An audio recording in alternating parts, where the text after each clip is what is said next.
Oh. Yung issue nga pala nung XRM na nakatawid sa General Nakar to Dingalan Aurora Trail, mga 128 kilometers. Totoo nga pala yung posible. Kasi ayon sa tourism office ng General Nakar, ang pinakamabilis daw na tawid doon is 6 hours ng mga trail bike. 6 hours lang. Eh yung pustahan, di ba, na 100,000 no, na tatawid yung XRM na walang tanggalan na, walang karga ng gasolina. 128 kilometer, 4.6 liters lang ang nagastos niya. Tapos ang pustahan nila is 5 to 5, which is 12 hours. Totoo nga, pwede nga yun, pwede. Kasi 6 hours nga pwede, yung pa kayang 12 hours. So nanalo yung XRM dun eh. Nanalo siya. And then kala na ng iba stunt lang, no? Pero pwede pala talaga kasi yung 55 kilometers nakuha namin yun ng 1 hour kung tutuusin. Yung 55 kilometers kaya mo kunin ng 1 hour kasi dun sa 128 kilometers na total, General Nakar to Dingalan Aurora Umiray Bridge is 128 kilometers. 20 kilometers lang dun yung gubat. So 20 kilometers yung gubat na talagang hindi mo alam ang kondisyon sa araw na yun. Pwedeng putik kalahati ng motor mo lubog, no? So 20 kilometers lang yun. Ngayon kung naka XRM ka at wala kang dala, travel light, pwede nga. Pwede pati yung kasi isipin nyo yun 55 kilometers kami in 1 hour or 1 hour and 15 minutes, mga ganun. So ang atupagin mo na lang, most of your time, maybe 10 hours will be sa gubat. Kung ano man sapitin mo ron, kung lubog ka man ng kalahating motor, ganun. Kasi ang nangyayari, ganito yun kung XRM, no? XRM is just a body, di ba? Halos walang laman, talagang pang off-road. Ganito magiging itsura nun. Halos walang karga. Wait. Napakita ko sa inyo, demo ko sa inyo kung gaano kagaan.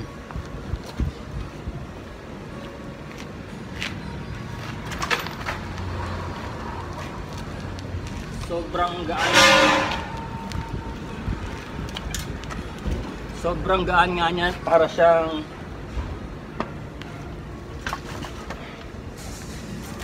BMX bike, no? So travel light kasi pagka nasa putikan ka na, lulubog yung bike so mas mahihirapan ka. Ngayon kung magaan yung motor mo, pwede mo siyang iwas-iwas, pwede mo siyang ganun-ganun. Look, pwede mo siyang buhat-buhatin, di ba? Pagka magaan yung bike, pwede mo siyang buhat-buhatin. Ngayon tungkol naman dun sa sa video natin na deep well pump, sige, magagawa ko ng bagong video nun na may foot valve na, kasi gusto rin nila may foot valve para hindi bumaba yung pondo, no? Kasi problema kasi yun sa foot valve, pag yun nagbara, yung kailangan bunutin mo lahat ng pipe nung deep well mo para lang palitan yun, no? So bunot ka kung 100 meter mo yun, 100 meter pabubunot mo na naman lahat ng pipe mo para lang palitan yung foot valve pag nagbara yun. Pero yung foot valve is a one-way check valve, no? So hihigop siya ng tubig pero hindi na ilalabas. Yun ang purpose ng foot valve. Gagawin natin yun para matapos na yung mga reklamo ng mga tao na ba't wala daw foot valve yung pump na yun. So ngayon may ginagawa tayong art dito, square art na i-show, hopefully i-show, pero secret, hindi pwedeng sabihin kasi baka pag opening, diba, kailangan so gumagawa ko ng mga 2-3. Sabi ko gumawa lang daw ako ng isa, pero 2-3 gagawin ko para may variation. Ngayon ang gagawin natin dito, papakita ko naman sa inyo tukod sa motor na to, siya, paparinig ko sa inyo yung tunog na palyado.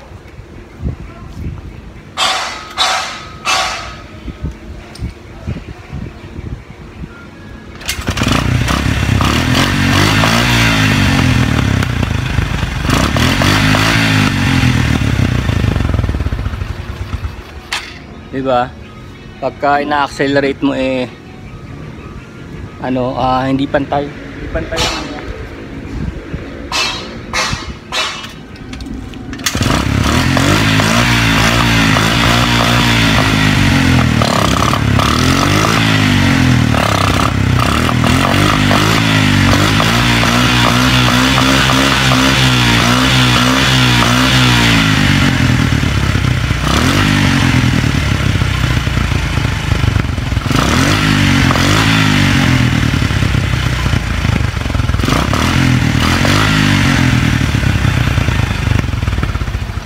ba? Minsan parang nagmi-minor tapos bigla namamatay, no? Ano yan, yung sigurado yung carburetor kasi yung air mixture hindi na na-adjust. So pinakamaganda talaga lilinisin yung carb. Gagalaw muna kung may tubig man yung carburetor mo, magagalaw muna. Especially yung mga walang filter. So madaling pasukin yan ng tubig ulan, no? So madali lang naman, papakita ko sa inyo. So by the way, yung palang Dingalan na General Nakar to Dingalan Trail, babalik-balikan natin yan, di pa tayo tapos dun. Susunod namin balik, magka-camp out na kami dun sa Masanga Point, which is the last point bago pumunta ng gubat, no? So ano na natin, scout natin yung lugar na yon. Kasi nangyari, binigyan kami ng mga brochure ng tourism office ng General Nakar. Kasi hindi kayo makakapasok doon kung wala kayong waiver doon sa General Nakar.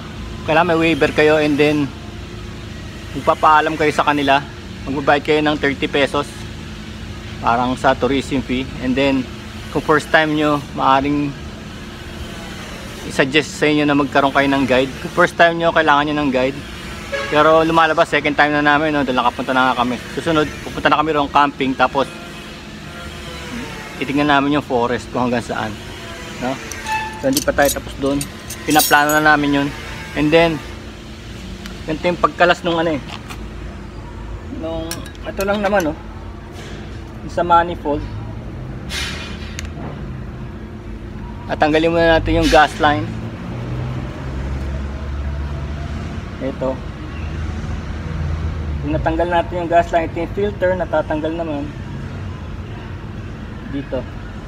Ito na sa kabila, dalawa lang naman So ang tawag nila dun sa carburetor and engine connector is a manifold.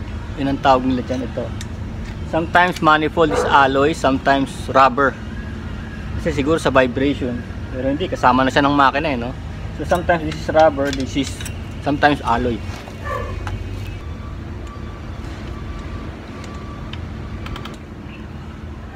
So itong mga bagay na to, madali ito pagka ganyang naked yung bike mo. Minsan nagpapahirap yung mga pairings, tatanggalin mo pa yung pairing.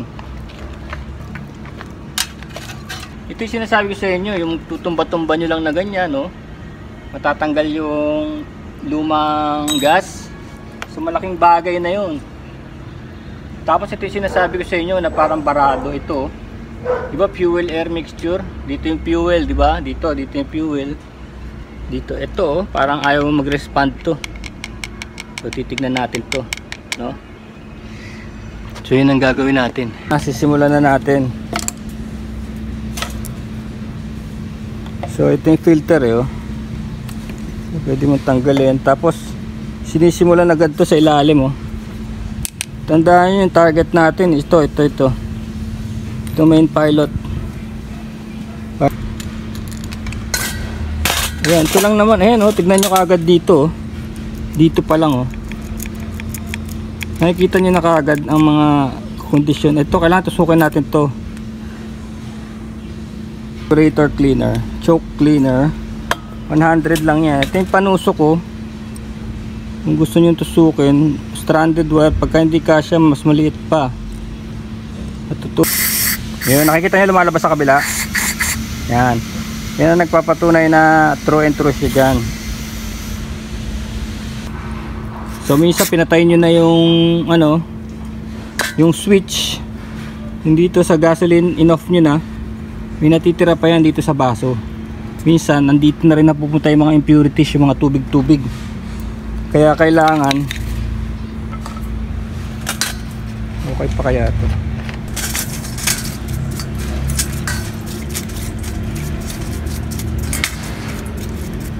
Pagka naman nakuha nyo na yung pilot jet at yung sub-pilot jet, malaki na ang chance na nalinis nyo na yun. Kung nga pala, yung isa pa pala. So now, nalinis na natin. So paparinig ko sa inyo yung minor na maayos. Because wala na siyang bara-bara. Wala siyang bara-bara, Kahit na wala siyang filter ngayon, tignan nyo.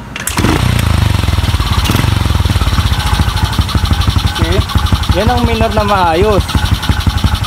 Diba? Kontrolado mo yung sound niya, yung yung pitik niya, pagbalik niya.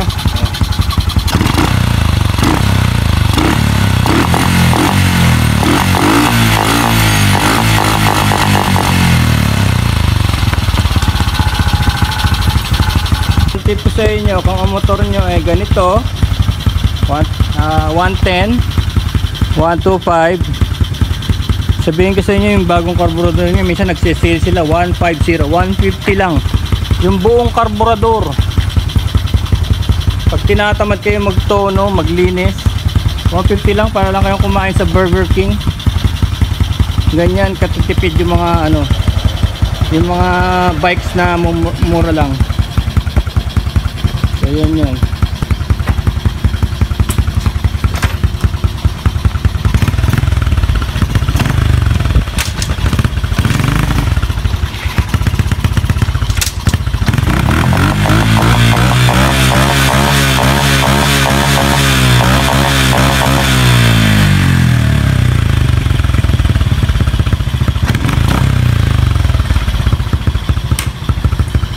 Okay, that's it.